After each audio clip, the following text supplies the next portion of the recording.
সকালবেলায় আজকে মেয়ের স্কুল আছে বলে এই যে ছোলার তরকারি করেছি। বলছে এই তরকারিটা দিয়ে স্কুলে টিফিন নিয়ে যাবে, এটা করেছি। আর এই দেখো এখানে ভাত।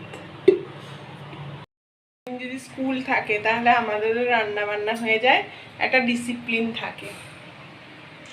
তোমরা কি করছো সকাল সকাল আমাকে কমেন্ট করে জানাও। আমার তো অর্ধেক রান্না হয়ে গেল, আবার এই তরকারিটা করলাম। এখন সকালবেলা জল খাবার আর একটা করবো, কুমড়ো আলুর তরকারি করব, অনেক ব্যাপার। ঠিক আছে, তোমরা সবাই এই গরমে কাজ করে নাও তাড়াতাড়ি। রান্নার কাছে চেয়ারে বসে রয়েছে,